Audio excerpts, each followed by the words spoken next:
Hi everyone, it's Talia and welcome back to my channel. So today I am back with yet another video. So today I am doing a Q&A for you all, and I feel like I literally haven't done one of these since Christmas. Was it even Christmas? I don't even remember. Basically, you guys keep on asking me for a Q&A and you guys keep on asking me loads of questions, so you know, here we are. I'm gonna do a Q&A for you all. So as always, if you guys like these kind of videos, don't forget to leave it a big thumbs up, comment down below, and if you aren't already, make sure you subscribe to my channel and hit that bell as well if you want to see my videos, because you gotta do that now. So let's get into video. So as always, I asked over on my Instagram because that is definitely the social media platform that I am the most active on. Snapchat I used to be really active on, but now I'm just more like an Instagram kind of gal. So make sure you are following my Instagram if you want to keep up to date with my everyday life and to be featured in these kinds of videos, because I'm always asking questions and I love talking to you guys, so make sure you go follow that. So first question is from Alicia Insta XO, and she said, back to the past or go to the future? Going back to the past, you could probably change a lot of things about the future, but I feel like you do everything for a reason, and that's like where things take you in life. And then I feel like maybe if you go to the future, then you're missing out on your life. I think I'd rather go to the past and then maybe do some different life choices, just because then you can like see life in a couple of different ways. And also if you go to the future and then come back, you already know what's going to happen in your life, and what's the fun in that? Because everything's an adventure. And then Steph Williams asked, if it was your birthday tomorrow, what would you ask for? And I don't know if this is just me, and obviously birthdays are not about materialistic things, so do not get me wrong here, but whenever it's not my birthday, I can think of so many things that I want. But as soon as someone goes to me, what do you want for your birthday? I'm just like, nothing. Like, honestly, please do not get me anything. So let me know down below if you are the same as that. But I feel like I would want more of an experience rather than something materialistic for my birthday. I'm not really into the materialistic things like gifts for birthdays recently, just because I feel like making memories is a lot more nicer than having something like materialistic. Unless it's something like that's really thoughtful and like sentimental, then that is completely fine as well. But I feel like making memories is probably the nicest present you can give someone, because then they'll always remember that. I feel like I'm just rambling now. Kate Marshall asked, pineapple on pizza?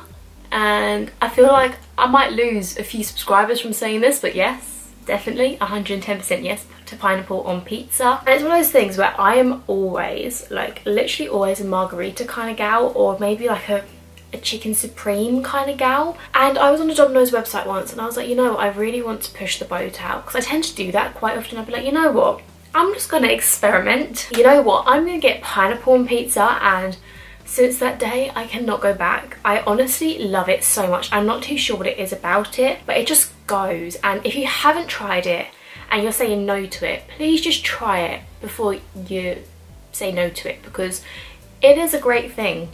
Not everyone's cup of tea. Rebecca McGuinness said, if you could live anywhere in the world, where would it be and why?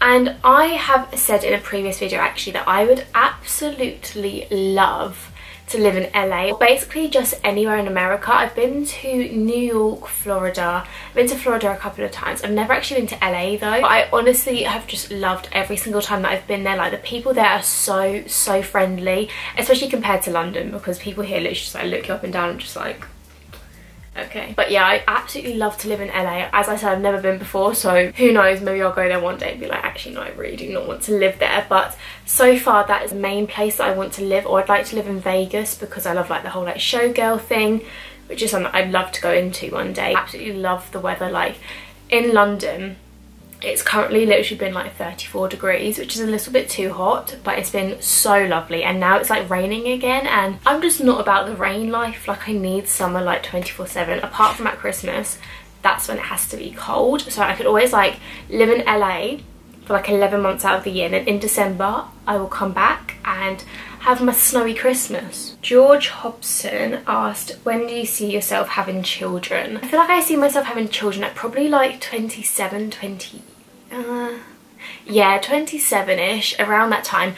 I don't think that you should actually be putting any like time barriers on like when you should be setting your life. Like, I should be married by this, I should have children by then, and all that, just because it doesn't always work out that way. But for me personally, I feel like 27 is a really nice age because I don't want to be too much of a young mum, because I do really want to go out and enjoy my life. Not saying that you can't enjoy your life with kids, but you know, you just have that, it's just more freedom without children. So I obviously want to do that, and then obviously settle down later on. But I feel like it's just personal preference. Some people are so down for being a young mum, and I totally respect that, but just for me personally, I just don't see myself being a young mum, because I'm currently 19 and thinking about having children in like 5 years.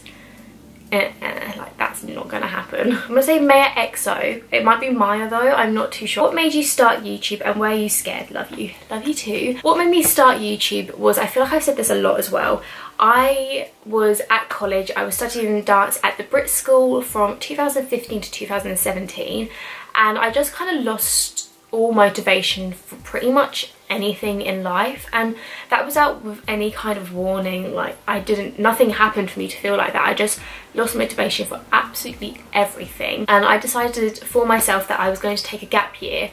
And I thought to myself, you know what, I need to do something in my gap year. Like, I can't go traveling because it was so unplanned and I didn't save up any money to go traveling. So I was like, I can't do that. What is something I can do that I can put my all into and really just spend my time wisely? And then I thought about YouTube, and I've always kind of had YouTube in the back of my mind, and I just thought, you know what, I'm just gonna bite the bullet and do it. Like, I'm not at college anymore. If any of my college friends are judging me, then so be it. I don't have to go and see them though. So I just thought, you know what, I'm just gonna bite the bullet. And of course I was scared to do it. I remember, like, my first video going up, I was like, everyone is going to judge me so badly, but I was like, you know what, this is something that I really want to do, and I don't care if people judge me because I'm just doing it for fun. But my only tip for you is, if you want to start a YouTube, make sure you're doing it because you want to do it, and you just can't think about what other people think, because at the start they'll probably be like, oh my god, like, this girl was just trying to hop on the bandwagon. But when you're killing the game in a few months time, they're all going to be like, oh my god, I really want to be her friend again. So you just got to kind of put what people think about you to the side, and just think about what you really want and what's going to make you happy. I swear to god, I get so deep in these videos. I love deep chats, if you can't tell. Angel Heart said, how do you get your hair so long and looking so healthy? So my hair, if you can tell, is a little bit of a length. It's a little bit long, I'm not gonna lie, it's a little bit too long. I actually really need to get it cut, but the way I got it so long, I don't really do anything in particular. I've been using the L'Oreal Dream Lengths shampoo and conditioner recently, so that might have helped it. And I just keep it healthy by, because the thing is, I have naturally like frizzy, gross hair. I hate it. So I do straighten my hair about twice a week, and all I do is make sure that you always use a heat protector and use like a serum oil after you've straightened it or applied heat to it. And also I use like a hair mask in the shower once a week, just to make sure it's like not gonna break off. I was asked about what I think about the Saffron and Carmi drama. I was also asked for my opinion on the Keisha and Saffron drama that Keisha clearly started. Apparently that's what I've been told. So personally, I am not a confrontational person, and I don't really like to get involved in drama. Like, and to be honest, giving my opinion on it probably isn't even needed because it doesn't involve me. In regards to the Saffron and Carmi drama, to be honest, I have absolutely no clue like what happened there. That was the first time that I've heard about it, so I can't really give my opinion on that. But with the Saffron and Keisha drama, I just feel like people can have their opinions on each other, and that is absolutely totally fine. If you don't like someone, you don't like them.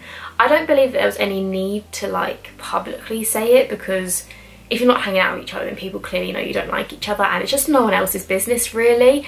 And obviously with all like the hate and stuff, like, oh, it's just so beyond, like, it's just so not needed.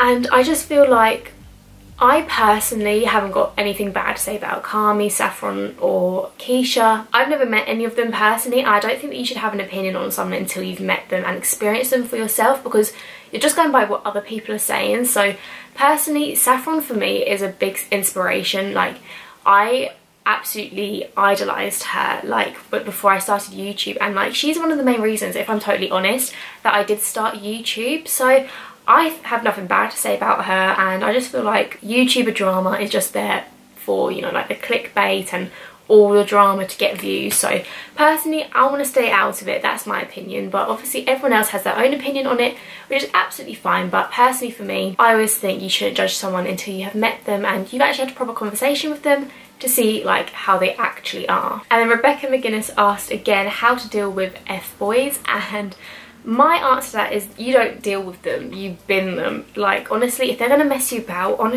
Like, why are you even going to waste your time? And I've had my fair share of my time being wasted by them. And if you're getting those vibes from them, then just stay clear. Like, they're so immature. They're clearly not up to your level, and you can do so much better than that. So do not waste your time on them. Just bin them and move on, because they're not worth it, girl. You can do better. Emily O'Brien. Oh my god, I'm gonna feel so bad because I've spoken to you before. Is it Emily O'Brien? I think it is, or Emily O'Brien. I'm not too sure, I'm sorry. As you can tell from this video, I'm not very good with name pronunciations. But she asked, what's the worst decision you've ever made and what is the best decision? I'm gonna sound cringy and say that the best decision I've ever made is starting YouTube, because I just feel like since starting YouTube, I've kind of changed as a person, and not in a bad way at all. Like, my confidence from starting YouTube has absolutely gone through the roof, and that's not to sound big-headed or anything. I did used to be super shy, and I just wouldn't have a very high opinion of myself, and I would just like be so negative. But since starting YouTube, I've really just come out of my shell, and I just talk to people that I would have never spoken to before, and I've just gained a lot of confidence in every area. So that's the best decision I've ever made. I feel like I don't actually have a worst decision, just because I am the strongest believer of everything happens for a reason, and if I made a decision, it's because something was going to happen from it, and if that didn't happen, then I wouldn't be the person I am today. So I wouldn't say I've ever made a bad decision. Well, I probably have, but I don't think that you should regret anything in your life. So we're getting deep again, so we need to move on from this, because I just get too deep too often. And then I don't know what your name is, but it's like 12:40. I'm not too sure what your name is, but you said, will you do a meetup in London? And the answer to that is no time soon, because I just feel like no one cares about me enough for me to actually be like, let's do a meetup, and then like no one comes, and I'll be like, oh, okay. But I am going to some in the city, as I keep on saying in every single video. So if you do want to meet me, then make sure you're coming. I'm going on the Saturday and Sunday, and I will be walking around. So if you want to meet me, then you can do that. But I don't think anyone's going to want to do that anyway, so don't worry. But yeah, I won't be doing a London meetup anytime soon. And finally, Holes Armstrong said, worst kiss story. I have a few of these, I'm not going to lie. One that sticks out to me in particular is I was on this date with this guy, and I just was not feeling it, and I was just like, please get me away. But I'm one of those people who can't say no. And it's so bad, because I do feel really guilty about it. And like, I kissed him, and I was like, oh, actually I don't really want to kiss you anymore. So I don't know what to do now, because now I'm on this date with you and I don't want to kiss you. And like, he kept on trying to kiss me, and I was literally swerving this guy like absolutely no tomorrow. Like, he'd come in and I'd be like, oh, on the cheek. So that's my worst kiss story. Nothing like too extravagant actually happened, just the fact that I had to swerve like no other, which made it so awkward, which is why it is my worst kiss story. But you know, now we're both happy and it's fine. It just didn't work out between us. But yeah, just it wasn't great. So guys, that is all the questions that I'll be answering for you guys today. If you have any and you want to DM me them, I'll be more than happy to answer. But if you guys like this video, then don't forget to leave it a thumbs up and comment down below what you thought. And obviously, if you aren't already, make sure you subscribe to my channel and hit that bell to see more videos by me. And I'll see you all very soon with a new video. Bye!